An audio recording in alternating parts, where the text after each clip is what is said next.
अगर बचपन का वो आंगन आज भी जिंदा होता तो शायद मेरी परिणीति आज किसी और की पत्नी न होती।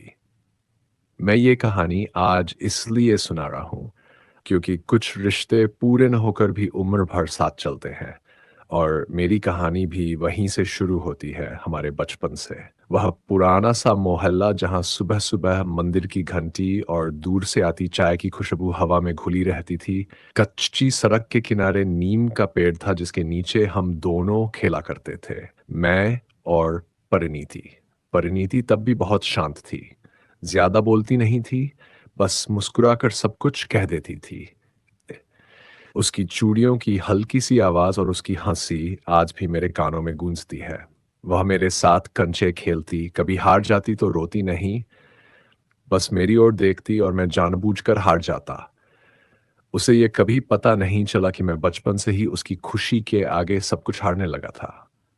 हम दोनों स्कूल एक साथ जाते, वही पुरानी स्लेट, वही धूल से भरा रास्ता, बारिश में भीगे कपड़े और माँ की डांट, सब कुछ साझा था। परिणीति गरीब थी, मामा के घर रहती थी, मगर उसके चेहरे पर कभी कमी की शिकन नहीं देखी। उसके पास एक अजीब सी ठहराव भरी गरिमा थी जो मुझे हमेशा अपनी ओर खींचती थी। तब हमें प्रेम शब्द का मतलब नहीं पता था, पर इतना जरूर पता था कि अगर वह एक दिन स्कूल ना आए तो पूरा दिन अधूरा लगता था। वही बचपन का माहौल, वही मासूम अपनापन, जहां से मेरी जिंदगी की सबसे खूबसूरत और सबसे दर्दनाक कहानी ने चुपचाप जन्म लिया। बचपन के उसी अपनापन भरे माहौल से हमारी कहानी आगे बढ़ी और जैसे जैसे उम्र थोड़ी समझदार होने लगी, वैसे वैसे परिणीति मेरी आदत बनती चली गई। मुझे याद है उसे सुबह सुबह गीली मिट्टी की खुशबू बहुत पसंद थी। बारिश के बाद वह अक्सर आंगन में नंगे पांव चलती और हंसते हुए कहती कि मिट्टी से बात करने में सुकून मिलता है। उसे गुड़ वाली चाय और आम का अचार अच्छा लगता था, जबकि मुझे दूध वाली चाय और तीखा खाना पसंद था। फिर भी वह मेरी पसंद की चीजें अपने हिस्से में रख लेती और अपनी पसंद को चुपचाप छोड़ देती। परिणीति को ज्यादा शोर पसंद नहीं था। भीड़ में वह हमेशा थोड़ा पीछे चलती, मेरी कमीज का कोना पकड़कर, जैसे खो जाने का डर हो। उसे किताबों में फूल सुखाकर रखना अच्छा लगता था और मुझे उन सूखे फूलों पर उसका नाम लिखना। वह बात बात पर मुस्कुरा देती थी, लेकिन जब कोई उसे गरीब कह देता तो उसकी आंखें एक पल को झुक जाती और वही पल मुझे अंदर से चुभ जाता। तब मुझे समझ नहीं आता था कि यह क्या एहसास है। बस इतना जानता था कि उसी बचपन के माहौल में, उसी चुपचाप बढ़ते अपनापन के साथ मेरी जिंदगी की कहानी धीरे धीरे परिणीति के नाम लिखी जा रही थी। उसी चुपचाप बढ़ते अपनापन के साथ हमारी जिंदगी आगे सरकती रही और फिर एक दिन मुझे एहसास हुआ कि परिणीति अब सिर्फ बचपन की साथी नहीं रही थी, वह मेरी हर छोटी बड़ी बात का हिस्सा बन चुकी थी। स्कूल से लौटते वक्त वह हमेशा बाईं तरफ चलती थी, कहती थी कि उधर छांव ज्यादा रहती है। उसे मेरी तेज चाल बिल्कुल पसंद नहीं थी, इसलिए मैं जानबूझकर धीमा चलने लगा था। उसे नीले रंग की चूड़ियां अच्छी लगती थीं और मुझे उसकी कलाई पर खनकती वही चूड़ियां। परिणीति ज्यादा बोलती नहीं थी, लेकिन जब भी बोलती, उसकी बातों में एक अजीब सी सच्चाई होती थी जो सीधे दिल तक पहुंच जाती थी। उसे भीड़ से डर लगता था और मुझे उसे भीड़ से बचाकर चलना अच्छा लगता था। वह मेरे लिए कभी दुआ मांगती तो कभी मेरी कॉपी में चुपचाप एक फूल रख देती और मैं नासमझी में यह सब दोस्ती समझता रहा। शायद तभी कहानी ने पहला मोड़ लिया था, क्योंकि जिस रिश्ते को मैं हल्के में ले रहा था, वही धीरे धीरे मेरी जिंदगी का सबसे गहरा सच बनता जा रहा था।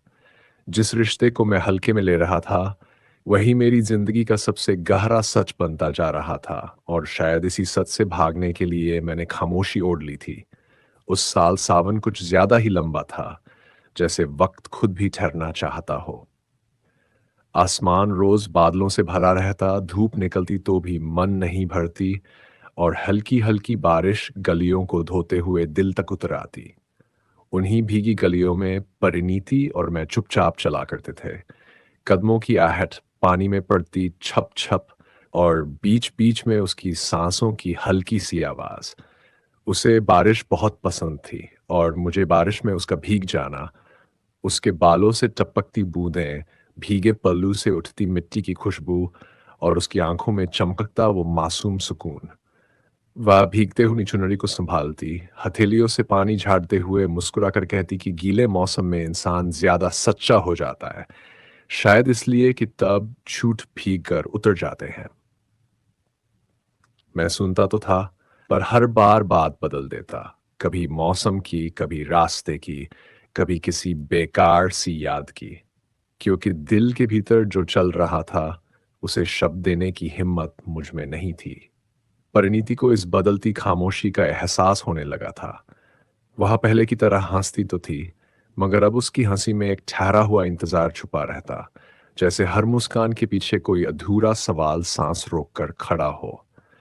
बारिश की उन शामों में जब हवा अचानक ठंडी हो जाती और दूर कहीं किसी पुराने मंदिर की घंटी बजती, वह एक पल को रुककर मुझे देखती, सीधे आंखों में, जैसे पूछना चाहती हो, अब भी कुछ नहीं कहोगे? और मैं हर बार नजरें चुरा लेता, जैसे आंखें मिलते ही मेरा सच उजागर हो जाएगा। उसी मौसम में हमारे बीच एक ऐसी दूरी जन्म लेने लगी जो दिखाई नहीं देती थी, पर दिल के हर कोने में उतरने लगी थी। और फिर वह दिन भी आ गया, जब मौसम ने भी जैसे हमारी कहानी का बोझ उठाने से इनकार कर दिया।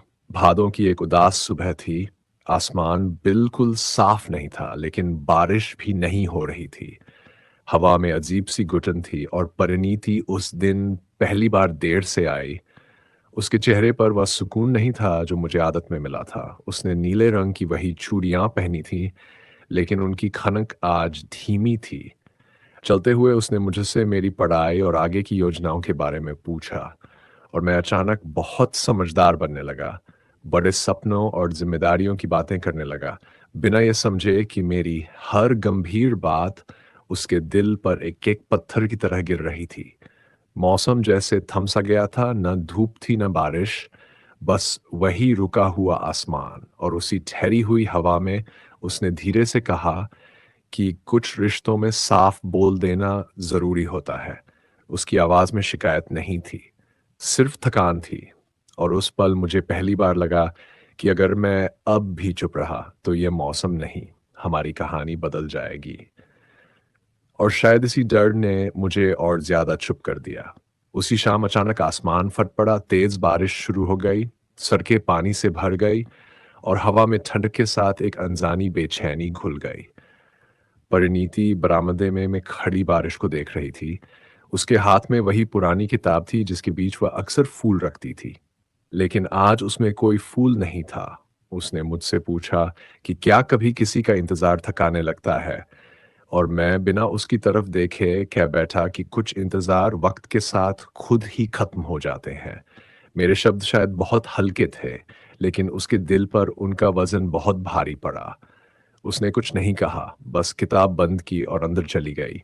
बारिश देर तक होती रही और मैं बाहर बैठा उस बरसते आसमान को देखता रहा, ये समझते हुए भी कि उस शाम सिर्फ बादल नहीं टूटे थे, कहीं न कहीं परिणीति का भरोसा भी चुपचाप दरक गया था।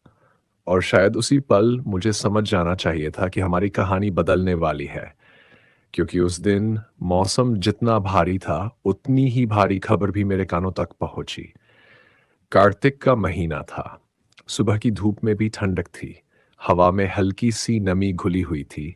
आंगन में धूप छांव चुपचाप एक दूसरे के पीछे भाग रही थी, जैसे वक्त खुद को इशारा दे रहा हो। परिणीति की मामी पड़ोसन से धीमी आवाज में बातें कर रही थीं। शब्द आधे दबे हुए थे, मगर उनके बीच की गंभीरता साफ महसूस हो रही थी। मैं बरामदे में बैठा किताब पढ़ने का नाटक कर रहा था। पन्ने पलटता जा रहा था, लेकिन नजरें शब्दों पर नहीं टिक रही थीं। दिल बेवजह तेज धड़क रहा था। तभी अचानक, लड़का ठीक ठाक है और शादी ज्यादा टालना ठीक नहीं, जैसे शब्द हवा में तैरते हुए मेरे पास आ पहुंचे, जैसे किसी ने सीधा मेरे सीने पर हाथ रख दिया हो। मेरा दिल एक पल को रुक सा गया, सांसें भारी लगने लगीं। थोड़ी देर बाद परिणीति मेरे पास आई। उसके चेहरे पर वही शांत भाव था, वही सदी हुई मुस्कान, लेकिन उसकी आंखों में पहली बार डर साफ दिखाई दे रहा था। ऐसा डर जो बोला नहीं जाता, बस महसूस किया जाता है। उसने बिना मेरी ओर देखे कहा कि घर में उसकी शादी की बात चल रही है। आवाज़ बिल्कुल साधारण थी, जैसे कोई बहुत आम बात बता रही हो, जैसे ये सब पहले से तय हो और उसे बस निभाना हो। मैं उसे देखता रह गया। कुछ कहना चाहता था, बहुत कुछ सवाल भी थे, शिकायतें भी, और वो सारे सपने भी जो हमने कभी साथ बैठकर देखे थे, लेकिन शब्द गले में अटक गए। आवाज़ बाहर ही नहीं आई। और उसी ठंडी सुबह में मुझे पहली बार एहसास हुआ कि कुछ रिश्ते बिना टूटे भी हाथ से फिसलने लगते हैं। उस खबर के बाद मैं पहली बार सच में घबरा गया। दिल ऐसे धड़क रहा था जैसे कुछ छिनने ही वाला हो। और उसी घबराहट में मैं परिणीति को रोकने दौड़ पड़ा। शाम का वक्त था, आसमान पर हल्की लालिमा थी, हवा में सर्दी घुलने लगी थी, और वह जल्दी जल्दी कदम बढ़ा रही थी, जैसे किसी सवाल से बचकर निकल जाना चाहती हो। मैंने उसका नाम पुकारा तो वह रुकी, पर पीछे नहीं मुड़ी। उस एक पल में मुझे अपनी सारी गलतियां साफ दिखने लगीं। वो मेरी खामोशी, वो टालना, वो हर बार बात बदल देना। मुझे लगा कि अगर अभी बोल दिया, अगर आज दिल की बात कह दी, तो शायद सब ठीक हो सकता है। शायद शादी की ये बातें यहीं रुक जाएं। मैंने हांफती आवाज में उससे कहा कि कुछ फैसले वक्त से पहले नहीं लेने चाहिए, कि कुछ रिश्ते समझने में देर हो जाती है, पर खत्म करने में नहीं। अब वह मेरी तरफ मुड़ी। उसकी आंखों में आंसू नहीं थे, बस एक थकी हुई उम्मीद थी। और उसी उम्मीद को देखकर मुझे पहली बार डर लगा कि अगर आज भी मैं पूरा सच न कह पाया, तो ये आखिरी कोशिश भी सिर्फ एक अधूरा अफसोस बनकर रह जाएगी। उस अधूरे अफसोस के डर के बीच ही परिणीति मेरे सामने आकर खड़ी हो गई। आंखों में नमी थी, लेकिन चेहरा बिल्कुल स्थिर, जैसे उसने रोना बहुत पहले सीखकर छोड़ दिया हो। उसने गहरी सांस ली और बहुत साधारण बोलचाल की भाषा में कहा कि कुछ बातें आज नहीं, बहुत पहले कही जानी चाहिए थी। उसकी आवाज़ न ऊंची थी, न काँपती, बस साफ और सीधी। उसने कहा कि जब उसे मेरे साथ चलने की आदत लग रही थी, जब वह मेरी खामोशी में भी जवाब ढूँढती रही, तब मैंने कभी रुक कर उसे समझने की कोशिश नहीं की। उसकी आँखों से एक आँसू ज़रूर गिरा, पर उसने पोंछ लिया और हल्की-सी मुस्कान के साथ बोली कि प्यार में कमज़ोर होना बुरा नहीं होता, मगर बार-बार नज़रअंदाज होना बहुत थका देता है।